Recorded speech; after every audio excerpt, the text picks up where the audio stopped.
What up, what's poppin'? In today's video, we're tackling a very iconic anime that feels like it predicted the internet era before most people even knew what the internet would become, Serial Experiments Lain. We'll dive deeper into the history about the show a little later, but before we get any further, do not log on to your computer. You will experience PTSD and lose your identity. Now, without further ado, let's get it.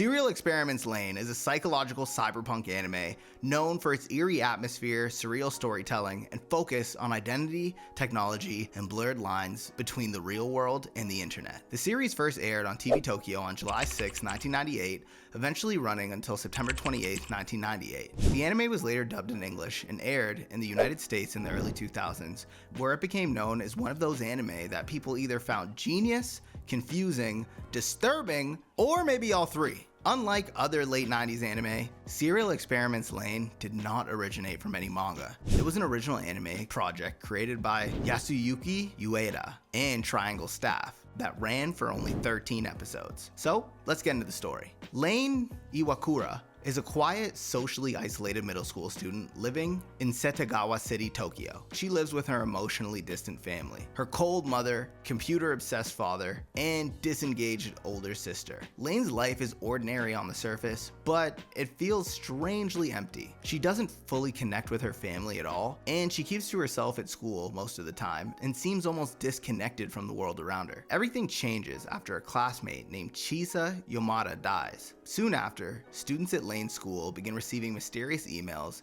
that appear to come from Chisa. The messages claim that she is not really gone. According to her, she has simply abandoned her physical body and now exists inside the Wired, a massive virtual network similar to the internet. Chisa also claims that there is a god in the Wired.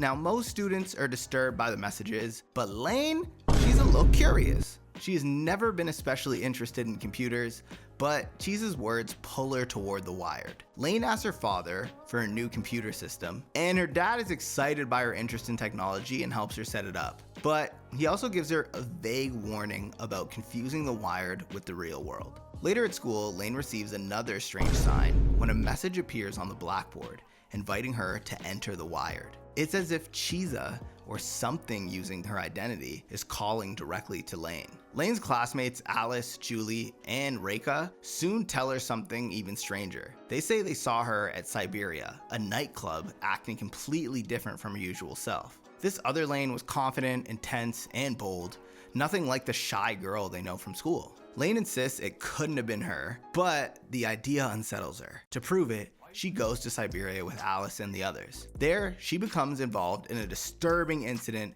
involving a man under the influence of nanomachine drugs that distorts his perception. While everyone panics as gunshots start flying, Lain calmly confronts him and tells him that everyone is connected through the Wired. The moment suggests that there may be another version of Lain, one that understands the Wired far more deeply than she does. After this, Lain's reality begins to distort. She sees a black car near her house and realizes she's being watched by two mysterious men in black. She hears voices telling her she's not alone. She receives a strange chip rumored to enhance computer capabilities and seeks answers from Taro, a young boy connected to Siberia and the Wired. Taro confirms that he has seen a version of Lain online and that this Wired version acts nothing like her real-world self. Meanwhile, Lain begins upgrading her computer system. Her room slowly transforms from a normal bedroom into a dense machine-filled space packed with cables, screens, and equipment. Her father notices the change and becomes concerned, but he still seems to understand more than he says.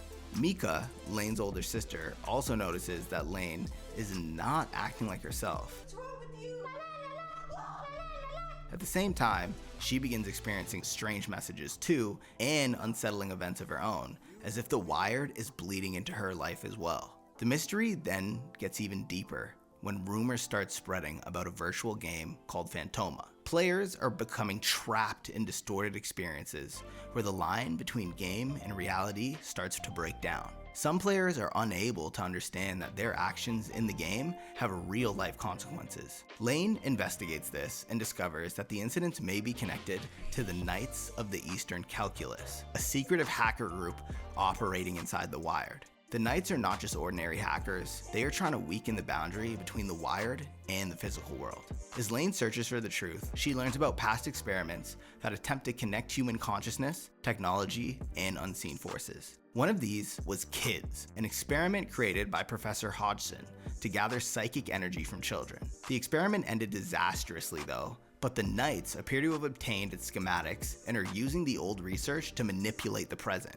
Lain also learns about theories involving the Schumann resonances, a natural property of Earth's magnetic field that could allow human minds to communicate without using traditional devices. These ideas suggest that the Wired is not simply a computer network, it may be a new layer of reality, one capable of reshaping memory, identity, and consciousness itself. The person at the center of this larger conspiracy is Masami, a former project director at Tachibana General Labs. Masami helped create Protocol 7, a next-generation internet protocol, and secretly embedded his own code into it. After discarding his physical body, he transferred his consciousness into the Wired and declared himself its god. The Knights worshiping him and worked to help him merge the Wired with the real world.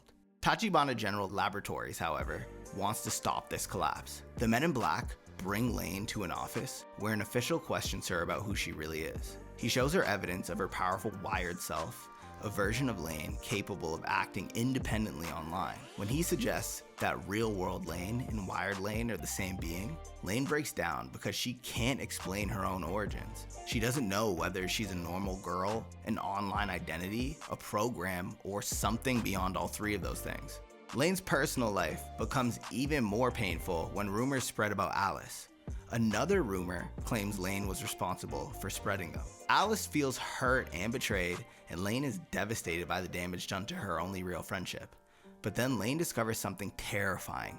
She can alter reality by deleting events from people's memories. She removes the rumor, and the world changes as if it never happened. This reveals the true scale of Lain's power. She isn't simply accessing the Wired, she can rewrite how reality is remembered. Masami eventually reveals himself and tells Lain that she does not need a physical body to exist. He claims that she is not truly human, but a sentient program given the form of a teenage girl.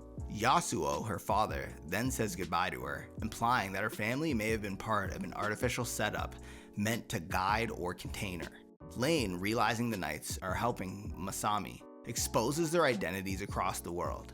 This destroys the group's influence, but Masami remains. He insists that he is still God and that the real Lain belongs in the Wired. The boundary between the Wired and the real world finally begins collapsing. Devices are no longer necessary to connect. Memory, communication, and perception become unstable. Alice visits Lain's house and finds her surrounded by machinery, and Lain explains that she was designed to destroy the barrier between the two worlds. But Alice reminds her of something simple and human. The body matters. Her heartbeat proves that life is more than data. Masami appears and tries to control Lain, claiming she must be corrected, but Lain rejects him. She realizes that he was never truly a god. He was only pretending to be. If anyone holds that power, it's Lain.